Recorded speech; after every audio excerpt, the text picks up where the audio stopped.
Hey everybody, glad you found the video. If you remember some of my video in the past there, on one of them I said I had a hankering to build me a pizza oven. And that's what I finally decided to do. One of the things though I've had to really struggle with was how was I going to do the video on that to share with you. So it might help you if you decide to build a pizza oven of your own. Basically there was two choices. One long video and maybe leave out some detail, or multiple videos, part 1, part 2, part 3, till whenever, and put in a lot more detail. And as much as I hate multiple videos, I've still decided that's probably the better way to go, and that's what I'm going to do. And, as normal with any of my videos, it's designed especially for the individual that has a minimum or no experience whatsoever. Now let me tell you what, sports fans, when it comes to building a pizza oven, zero experience. I have never ever laid block, laid brick, or anything like that at all. So this is going to be a real challenge for me. All my work has been carpentry work, and I'm going to show you some of that on the way out when we start to look at what's going on. Alright, so this is for the individual that has no experience, and if you go to the tube and you look at the videos there, and goodness gracious, I've looked at probably literally hundreds of videos. I've looked at just about every video there is on there, and some in multiple languages, on how to build one of these things. Alright, and it's always boom, there it is. They just start doing it. Don't talk about anything other than just they're up and done, and they're finished in 20 minutes. Alright, that doesn't help really a new person who's got zero experience in my book. I mean, I can understand not going into great detail sometimes on everything, but that's what I want to do here. Alright, so one of the big things I had to make a decision on was what kind of pizza oven did I want to build. If you go look at the tube again, you're going to see primarily, in my opinion, primarily two different types of pizza ovens. The first one, which is very prevalent, is where they take the gem ball, alright, deflate it, cut a hole in some plywood, reinflate the gem ball, and then build the pizza oven over the gem ball. Alright, there's some advantages to that. The biggest advantage to that style is that particular type of shape and circular dome is much more heat energy effective. Alright, heats up faster. You can get it pretty hot, a lot faster and pretty hotter than the other style, and that's the big plus. But it's just like yin and yang. For every plus there's a minus. The biggest minus to me about that style is, on the vast majority of ones that I've seen, they crack. Now, one guy was pretty honest about, and he was a professional builder, he said every oven's going to crack, every oven. But it's just a question of how it cracks and how bad the crack is and where the crack is. All right, and with the dome ovens of the ball type, they seem to crack a lot sooner and not last as long. All right, so what was the second choice? The second choice was what I'm going to refer to as the dome oven. The difference is, the first one is circular, but this one is long, okay? Relatively long, all right? Mine, I plan to make the cook area somewhere about 27 by 36, all right? And I've decided to go that way, even though supposedly the biggest negative against that is it takes longer to heat up and it takes more wood to keep it going. But they seem to be structurally stronger, and I want something that's going to last longer than me. And as old as I am, that ain't much longer, but nonetheless, I want something that's going to last, and I want something that's going to be substantial, And if we ever get rid of this place, it isn't going with me, so I want it to look good too. I definitely want it to look good, all right? And one of the big things I want in my oven is the ability to do more than pizzas.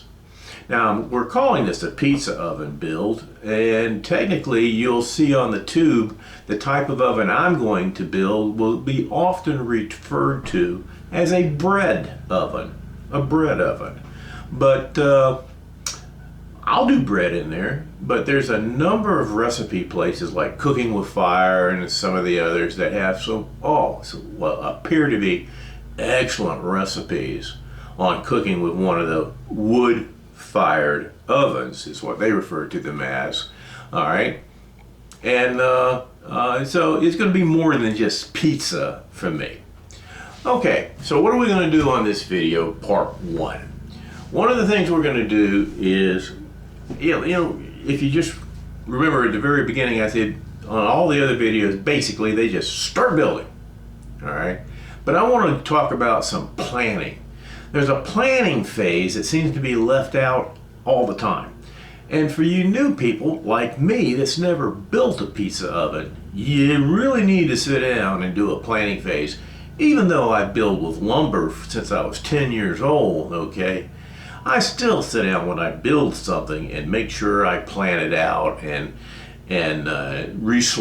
find my resources where they're available and things like that. And that is going to be real key for this little project, because I'm finding that seeking the different things that I need can be very difficult.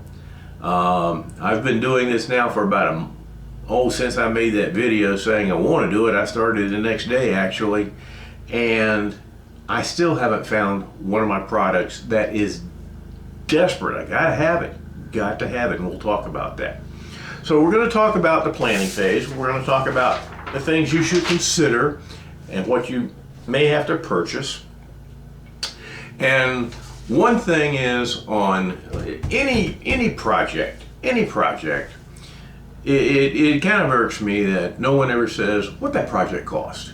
You know, the big difference between a $200 project and a $2,000 project, all right?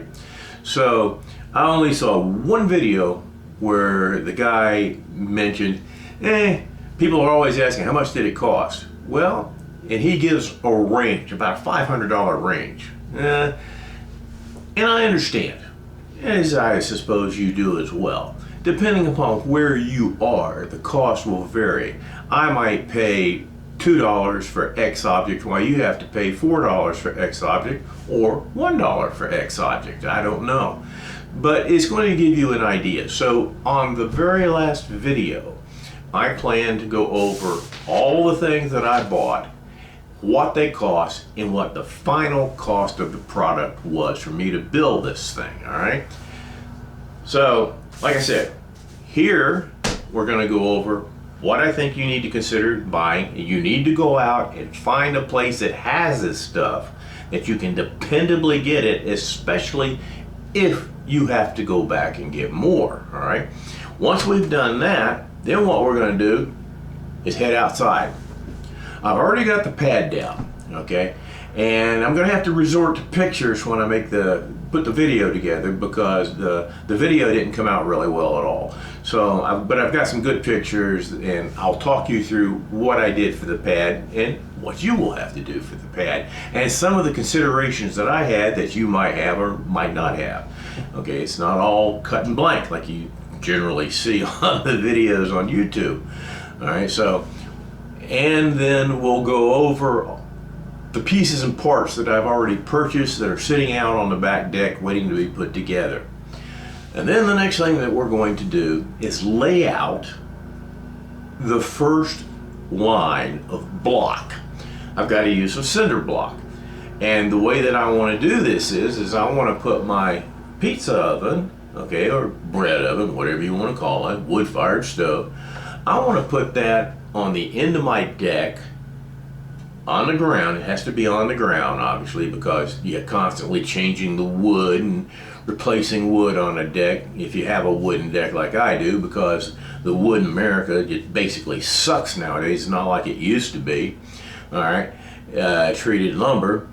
And so I've got to bring that way up to a height because there's a slight incline to my backyard, and the deck is pretty high. It's about 30 some odd inches, 32 some odd inches up there, okay?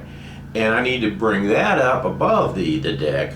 So right now I'm thinking 9 courses. I have to come up 9 courses or 9 cinder block height, all right?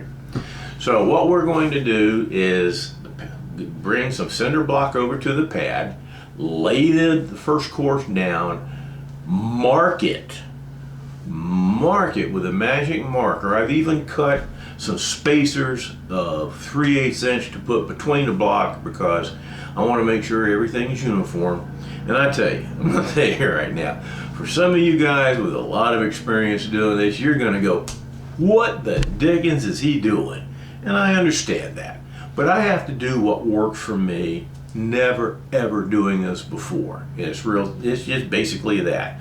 For example, once I get that first block laid out and I've got everything marked and I'm happy with it, and I've checked square, yada, yada, yada, yada, then I'm going to mix up some mortar and put it in, and that will be the end of the first video.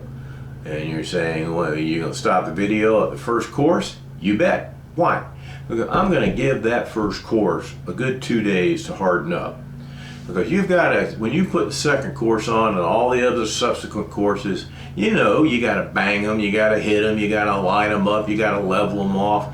And if that first course isn't good to go, okay, you're just going to have to cut it all up and start all over again. Being a novice, I'm even below novice. I learned that there were different types of cinder blocks. I didn't know that. All right, so for you newbies out there like me, for your, what you need to do is what works for you. And I know what works for me. It's going to drive some of you pros out there crazy. And that'll be the end. And then we'll come back and we'll start watching on the second video, putting up the blocks. So I'll accelerate that. And we'll probably lay the pad, and that'll be the end of the first pad, because I'm going to have 2 pads on top. Yeah, think about that. All right. So let's talk about what are you going to have to get. Yeah, I've never seen anybody lay out what you got to get. I'm going to lay it out for you. First thing you're going to have is some wood. Well, wait a minute. I'm building cinder block concrete. Why do I need wood? Well, you got to have some way to make a form. Now, if not, you pour that concrete, it's going everywhere. So you're going to have some wood to make a form, right? No big deal. And when you do the pad on top, you're going to have some wood to make that form. Now, what I'm going to do, I've already made my bottom form. In fact, that is a 5.5, and in some places probably 6 inch thick piece of concrete, all right, with rebar in it. We'll talk about rebar. And I made that obviously bigger than the form on top. So what I've got to do, I took the form apart very carefully.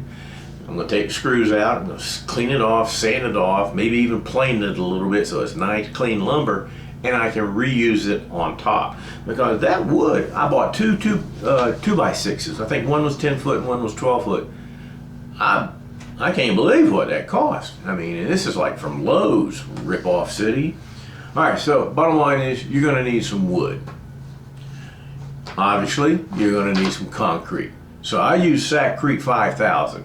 And the reason I used the 5000 was that's some of the strongest pad concrete that you can get. That 5000 stands for 5,000 PSI, pounds per square inch.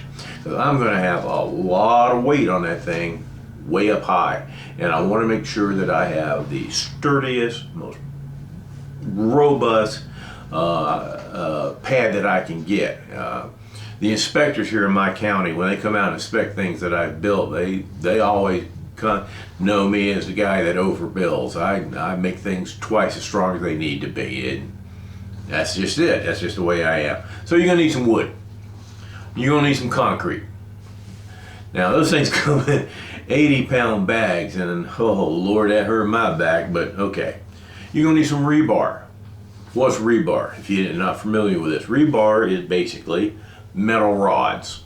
And you're going to cut those up, string them, tie them together with wire, and you're going to pour half your pad. You're going to lay that meshwork down into your pad, and then you're going to pour the rest over the rebar, and that gives it strength and durability. All right, that's all it does. But you need it. You need it. And believe it or not, that wasn't too bad. Prices of rebar, while it has gone up, not too bad. Before you start to lay your concrete and everything, but you've got your pad dug out where you're going to do it, you need to put some stone down there, at least in my area you do, in North Carolina, because it's so moist and we get a lot of rain. All right, and you don't want water accumulating up underneath your pad to be sucked up into the concrete pad. All right, so we put stone down, and I put about, I guess about an inch and a half of stone, and you'll see that in the pictures when I talk about it. Obviously, you're going to need cinder blocks. Okay, you're going to need whole cinder blocks. You're probably going to need half cinder blocks because you're going to overlap. You want to overlap your walls in the corners, and you'll see that when we lay that out. But you're going to need to get some cinder blocks. Wood, not hard to get. Concrete, not hard to get. Rebar, not hard to get. Stone, not hard to get. Cinder blocks, not hard to get. All right, easy to get. Block mortar, not hard to get. But what kind of block mortar? There are different kinds of block mortar. The two primarily that will be used in a project like this is going to be type N or type S. Now I'm going to go with type S. I'm the kind of guy that I have no problem getting on the telephone, calling the manufacturer and going, tell me about your product, because the people selling it don't know jack. And you would be amazed. 99% of the time I'll talk to somebody and they'll just give me all the information I need, and I will continue to do that and highly recommend you do that too. Call the manufacturer and find out. Now when I called Sackcrete, they said, hey, you want to use type S. You're going to be putting a lot of weight on that thing. You're going to have it outside in the elements. Even though type N is okay for the elements, you still need type S because of the weight and the load bearing that you're going to have on top of that stuff. Once again, that's why I'm going to do the first course as perfect as I can, because the first course dictates how the other courses are going to go to a certain extent, and I need that solid. So type S for me, probably for you, I'd recommend it. All right, so not only am I going to need some block mortar to use with the blocks, the cinder blocks, I'm going to need some refractory mortar as well. What's refractory mortar? It's the mortar that can stand the super high heat generated in a pizza oven or a bread oven, okay? It is a specialized mortar, and it's what you're going to do to put your bricks together or mix with your perlite or vermiculite, all right? It can stand the super high heats. That is harder to find right now than chicken's teeth. None of the big stores, Lowe's, Home Depot, anybody like that whatsoever has got refractory mortar. In fact, one of the reps at Lowe's got on his computer and said, no, we don't have any coming, we don't suspect any bit coming, and we have an order here not to ask for it.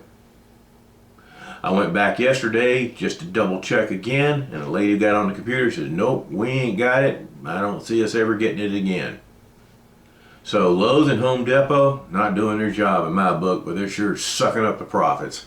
Nonetheless, refractory mortar is hard to find. Now that is the mortar that you can get in a bag and simply put in a bucket, mix it up, and you have refractory mortar. Or you can make your own.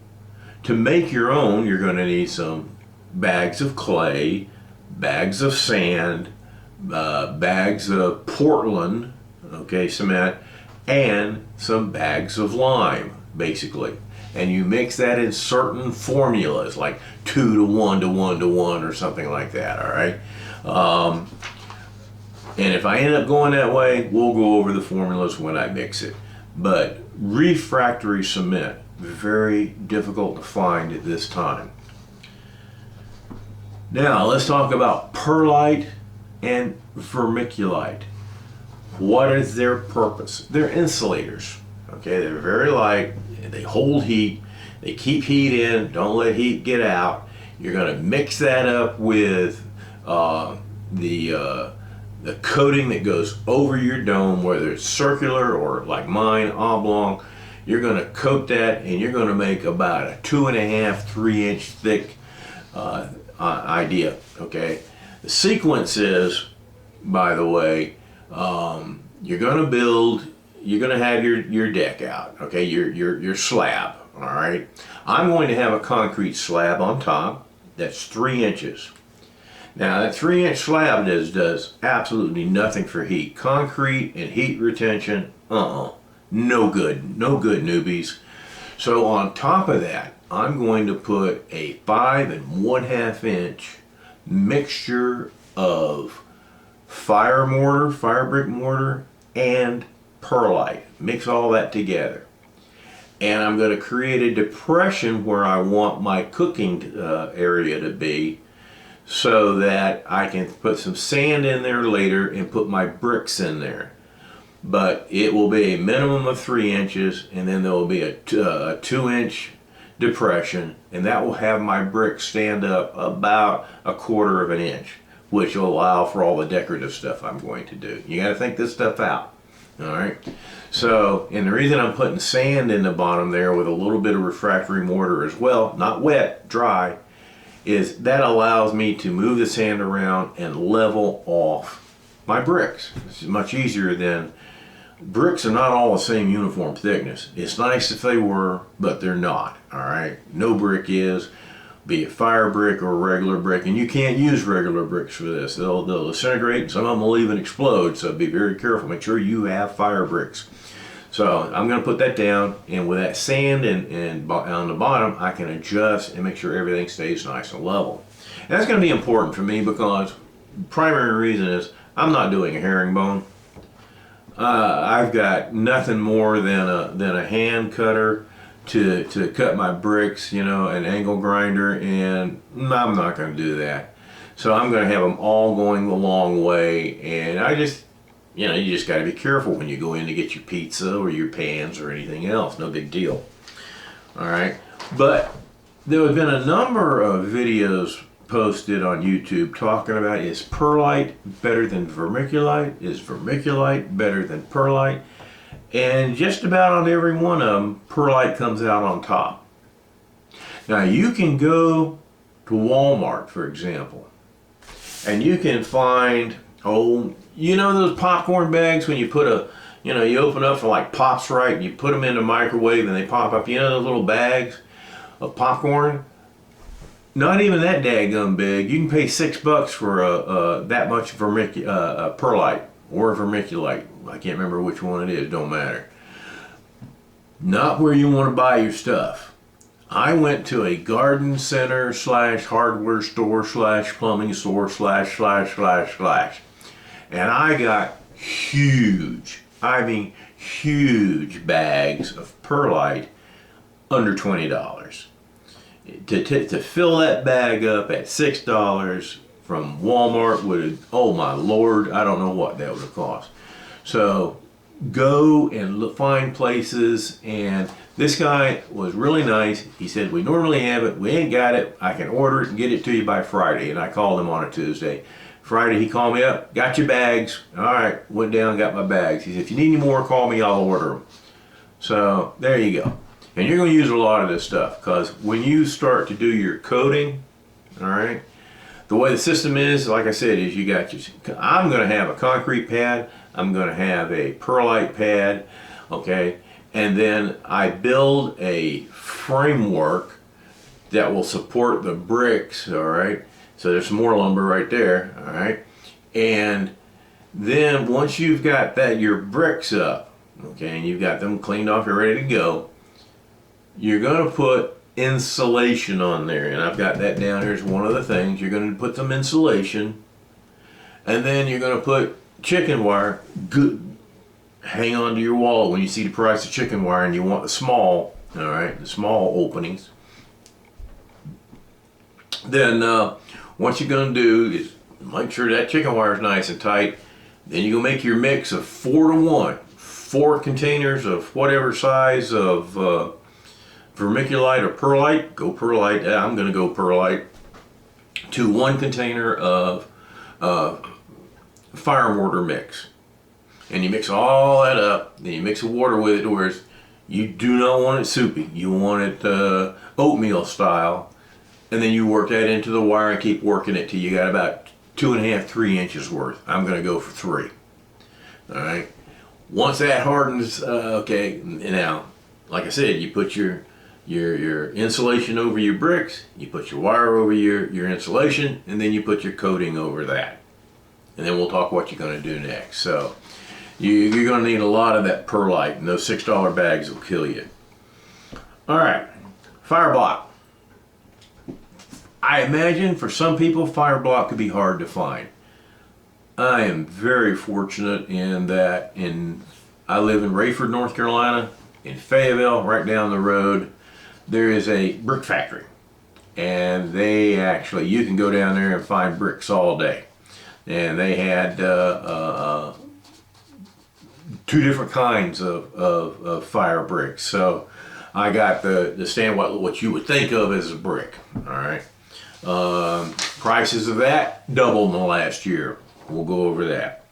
So you're going to have fire block. You're going to have the ability to go back and maybe get some more fire block. I ended up buying, my estimate was 158 I'm going to need. I bought 170 in case I broke one or cut it wrong or something like that. I mean, for what you're going to spend on this, when we get to the cost, don't worry about an extra couple of bucks for a few spare bricks. That ain't the deal. Talked about chicken wire. Now here's something that's killing me. Chimney exhaust system. I've seen people that they build a nice little oven and they got maybe that 4 bricks up and that's their chimney. You gotta have a good exhaust system. That's not gonna draw really well, okay? That's not gonna draw well. And when you build your door, you need to be able to have an opening in the door. A lot of people say just take the door, move it back, lean it forward, let the air suck in the sides. I guess you could do that. But that little 4-inch chimney, that's not going to cut it. What I'm looking to do is I was looking originally at a 36-foot stainless steel dual pipe until I found out what stainless steel dual pipe's going for nowadays. Oh my Lord, okay? So I'm going to go for a 24-inch pipe, and hopefully I can find something that's a little bit more reasonably at 24 inches. And I think probably 24 is a minimum, and I'm not sure how good that's going to draw, but we'll see. All right, so you're going to have to come up with a chimney exhaust system of some kind. If you want to make it brick, why don't I want to make it brick? Weight. That's just it. Weight. It's too heavy to have that much brick piled up. I just don't want to do that. All right. So door, like I said, you're going to have to build yourself a door. I've already got plans on how I'm going to do my door. You'll see that part. We'll make a video making the door. And then we're going to make it with an air vent of some kind in there too. Ain't no big deal. And now, decorative outside. Do you want to do it? Do you not want to do it? In other words, once you've got your coating of vermiculite or perlite over the dome or your ball or whatever, how are you going to cover the outside? Some people actually just paint it. That's, I guess, if you're happy with that. Like I said, though, I want to get a little bit fancier. It's just me. I want to get a little bit fancier. And I found, I went and looked at the tile. And to use tile outside, you want to get porcelain, all right? Because if you don't, come wintertime, it'll crack like crazy and being exposed. Even though I'm going to have a tarp over it, it's still going to face the temperature.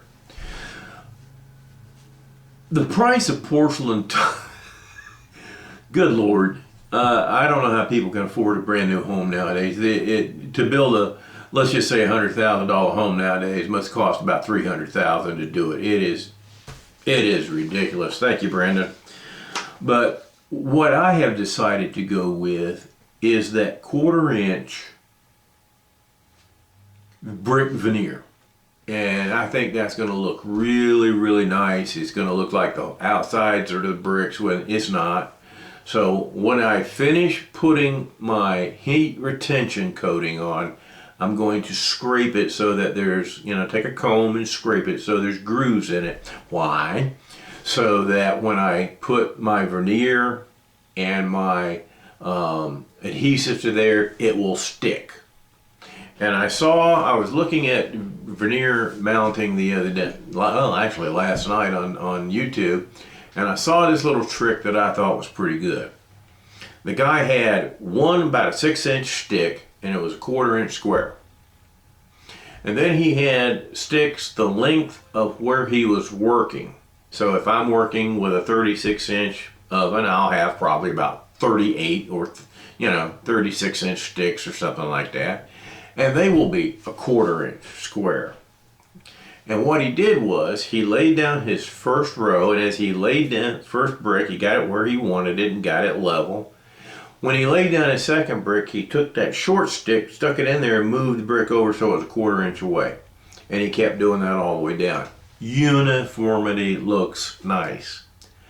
And when he got to the part where he was starting to do his second course, he took one of his long sticks, laid on top, 1/4 inch, and then he put those in there, and all he had to do was check the distance between as he went along, because they were laying on that 1/4 inch stick. It kept a 1/4 inch between each row. And when he was finished, looked primo. Looked primo. Now the guy's probably an expert, but that don't seem outside the realm of something hard to do or anything like that. So, are you going to be decorative? I could have saved a lot more money. My original plan, like I said, was to go with some porcelain tile.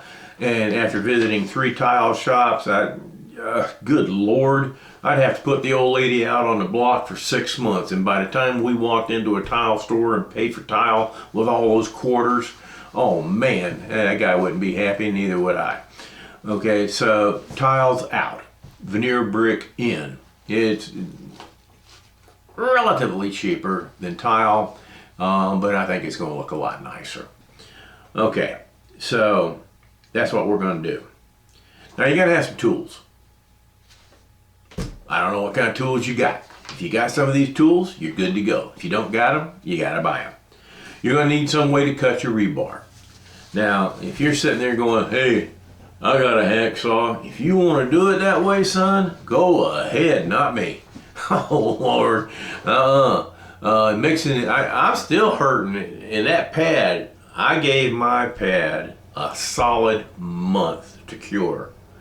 All right. One of the big things I've noticed about people working with concrete, they'll lay a concrete pad and then 4 days later they'll go work on it, and then 5 months later they're going, oh, my pad cracked. I wonder why. Because you didn't give it a chance to cure. Concrete takes 30 full days to cure, and depending on how thick it is, it can take longer than that. They say that in Hoover Dam, the center concrete there still hasn't cured yet. How long has that been around? Well, I'm not going that thick. I only went 5.5, 6 inches in some places. So 30 days, I'm confident that we are good to go. Okay, but so you need some way to cut. So what I did was, I have an angle grinder, like I've said earlier. I got me a metal cutter. Well, I cut through that stuff like butter, no problem. Cut rebar however you want to cut your rebar.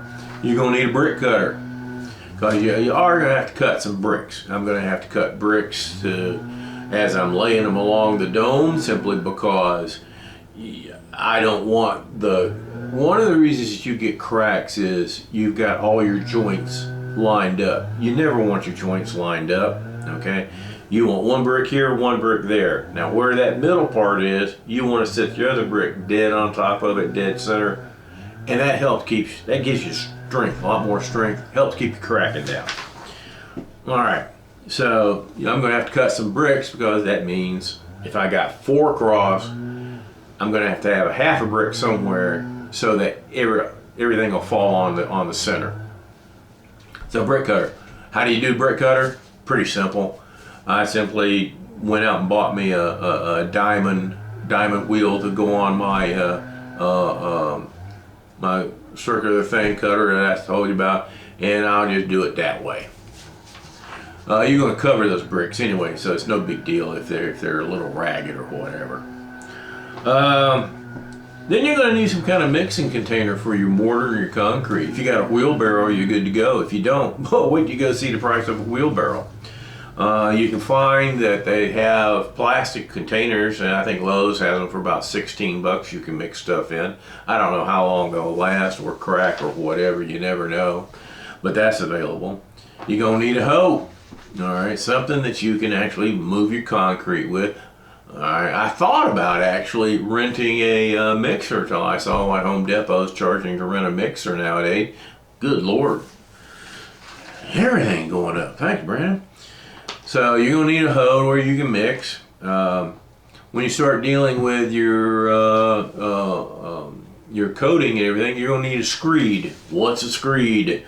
It's basically a rectangular piece of metal with a handle where you can push and put, you know, your mortar on and screed it on is what it's called. I've learned. All right. Optional. You want to buy an edger? You can find an edger for about $6. What's an edger? That's when you've got your concrete poured and everything. Before you can bring that along the sides, and instead of having sharp angle sides, you can round them over nice and neat. Let me tell you, don't wait too long, because if you let that concrete harden up, that edger's a waste of time. So yeah, I learned that. Okay, so edge early, edge often. You are going to have a short level and a 4-foot level. All right. Why do you need those? Well, you need a short level because as you lay down each brick, this level will go on top, and you can tap it and tap it and tap it to get it level, and put it this way, get it level, and then you can take your long to make sure that everything's still good to go. Or you can even, as you get down to your corner, you can go across your corners and make sure everything's good. And if it's within 4 feet, like my pad is, my walls are going to be U-shaped, and what I'm going to do is end up using the center for storage, and I'll put a door on there. You'll see. You can lay that 4-footer across there, or if it's too short, cut you a 2x4 and make sure it's planes. I don't know if you ain't got a planer, you can't do that obviously, or a table saw, and let's lay your 4-footer on top of that, and make sure that this side is level with this side. You don't want to have this side keep going up so that when you put your pad on top, everything slides off. Think about that, newbies. All right. Okay, so you're going to need a short level, you're going to need a long level. You can't get around in my book. And here's something you need to think about, especially if you live in a city or something like that. You need a hardwood source. A hardwood source. You don't burn soft wood in these things. They'll soot up, they don't last long, they're a waste of money. Don't think you're going to burn pine or anything like that. You've got to have a hardwood source, all right? And you also need a means. Generally, you'll go out, like I can go to 2 different places near me, and I can buy wood. And it's going to come about yay long, each log, all right? And it's going to be either a quarter or a half a log.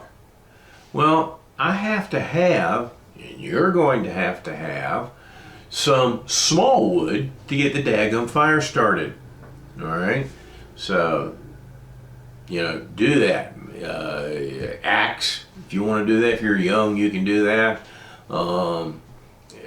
Some way to split those logs. You're going to have to do that, but you do need a hardwood source that's dependable, because you can't cook in it. You ain't got no wood. It's real simple. Some things I don't have on the list here that I had to go out and get as well. I didn't have any piece of and tools for cooking utensils, and there's a couple of videos on there that says cooking utensils you have to have. No, you don't. One of the cooking utensils, I think, my opinion, and I bought one, is it's a small, about 9-inch round circular disc on the end of a pole. It's not necessarily for picking up pizzas, it's for rotating pizzas, it's for picking up wood and moving wood around, okay, things like that. You never, ever want to take a piece of wood, okay, once you've had a fire started, now you're going to add some wood to it and throw it in. You don't want to do that, because if it hits that brick is super hot right now, and you stand a good chance of either breaking the brick or popping a good piece of it out. That's why you don't ever want to. I see these people and they'll mortar their bricks in. No, I want to be able to get every one of my bricks out of there and replace it if I have to. So don't mortar your bricks in, my opinion. You want to mortar your bricks in, go for it. I don't recommend it, all right? So one of the things you need is that little round thing on a thing so you can turn your pizzas, you can move wood around. What you do is you lay your wood down and then you pick it up with that and lay it on top of your fire or whatever. And what a lot of people will do, especially with the type of oven I'm building, because it's more roomy, is they'll have their fire going, but they'll put some lumber, some pieces of wood to the side, okay? And what that's doing is helping it get warmed up, getting some of the moisture out of it already, so that when it is transferred over to the fire, it goes up a lot better, okay? So that's how that works. Well, the other thing you're going to need is, if you're going to do pizzas, which that's why most people build these things, is you're going to need a good size pizza where you can slip under the pizza, or also where you can build the pizza and put it in and slide it out, and there you go. Not the same thing for generally turning, because it's so big, right? It's too daggum big, and you'll see these things, because obviously one of the things in the last video is we're going to cook some pizzas, all right? Hopefully. So that's something that you're going to need. You're going to need a wire brush. And what I did was I went to Walmart, was it Walmart or Amazon? One of the two. Might have been Amazon. They have a brush that's metal. I think it's brass. And then the other side got like a little scraper. Not to really scrape anything, even though you could. Let's say something spilled on your stove and burned in there, you could scrape it off. You're going to end up burning it off probably, more likely. But you can push the fire with a little bit, because sometimes you don't want the fire in just one little corner. You want to move the fire around, especially if you're cooking more than pizza. So this gives you a while to do it. It gives you a brush to get the ashes away, something like that. All right. Gloves. I went down to Walmart and bought me a pair. Some people use welder gloves. That's okay. But I bought these oven gloves that's supposed to be able to take high temps. We will see.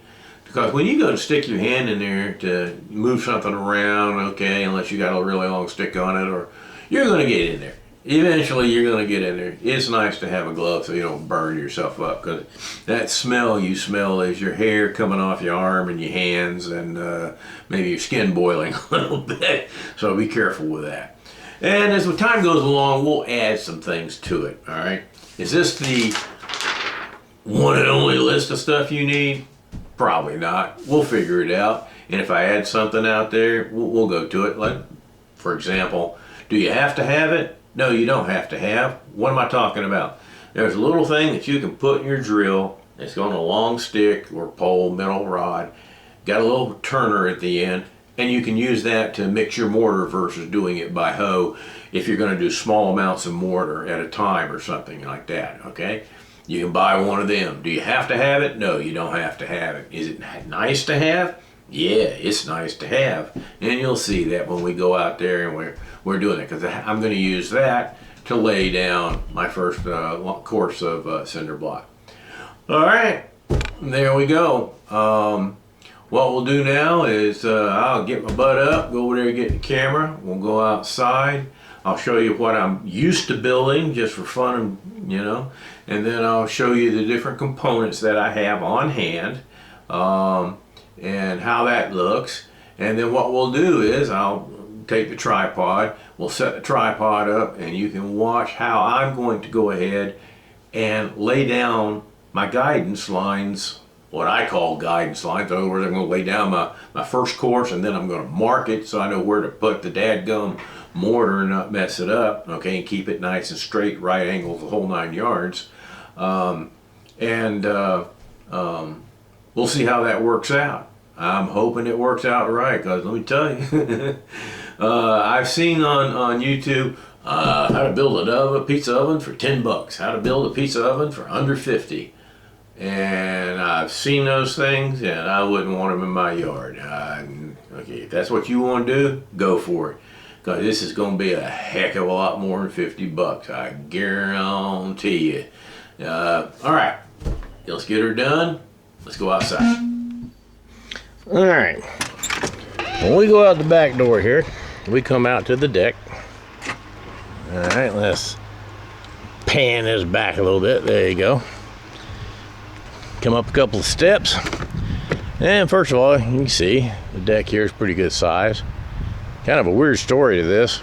Me and the old lady were upstairs one night laying in bed watching TV, and during one of the commercials I said, "Hey darling, do you like big decks?" And she said, "Oh darling, I love big decks." So I said, okay. So the next day I went down and got me a bunch of lumber and came out here and built this thing. And when I was done, I called her out. I hadn't put the gazebo on it yet. But when I called her out here, I said, "What do you think?" She said, "Oh, this is way bigger than we need." And I said, "Wait a minute. 2 weeks ago, I asked you if you like big decks, and you said, yes, you did like big decks." And she just looked at me, scowled, hit me, and went inside and called me an idiot. I will never understand women. All right, so I got some chairs over there if people want to sit down. Got some chairs over there if people want to sit down. And guess what? They never do. In my area, if you go over 30 inches, you got to have a railing. So here's the railing that I built. Each one of these is built by hand. All right. I tried to make it look like Celtic cross, but a buddy of mine says it looks more like a World War II German medal. I don't know. Who cares? Okay. Each side's got some wings on it. There's my cook side over there. Now, one of the fun things I love about building a gazebo is the roof system. Oh, I love putting in a roof system on a gazebo. There is nothing at 90-degree angles on a gazebo. In fact, when they came out to inspect it, I had to show them how. They did not know. These guys in my area had no clue about a gazebo. We can have some great nights out here doing some smoking. If it's hot, super hot, when everybody can stay in the shade. All right. Come out here at night, use the fire thing, do some s'mores. All right, let me show you what I got here underneath this.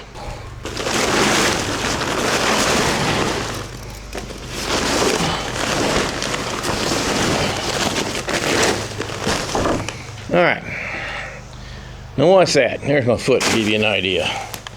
That is a huge bag of perlite.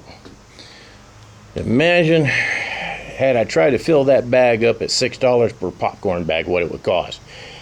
That bag only cost me $19.95 or something like that. Okay, not bad. Just the way to go. All right. So, yeah, you can see my cooking area. Got one of my big smokers. I call it Big Bob. Got my little smoker. Got my grill. Got another grill. All right, let's go look at some bricks. In case you're wondering what that thing is over there in the cover, that's a house generator. Should we lose power or something like that, I can fire that bad boy up and watch TV. All right, here's my fire bricks. The only thing that bugs me about these fire bricks is, normally, you should be able to take brick, put two together that way,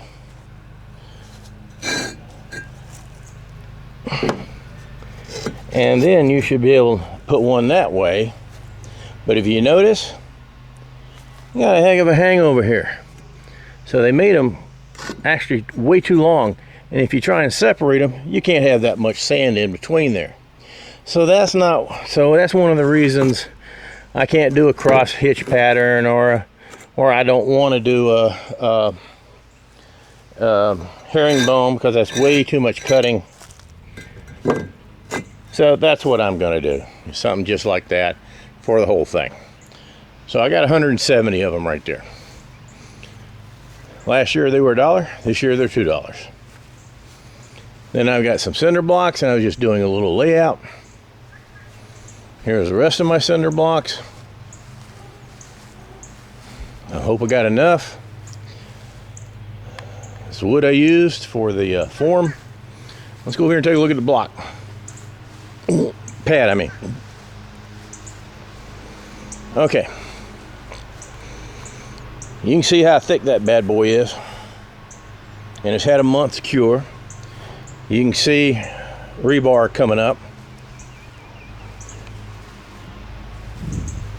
I was thinking originally about taking the rebar and have it go all the way up the 93 inches I needed. But I thought, no way in the world I was lifting those blocks like that. All right. That wasn't going to happen. So what we're going to do here in a minute, I'm going to go get the tripod.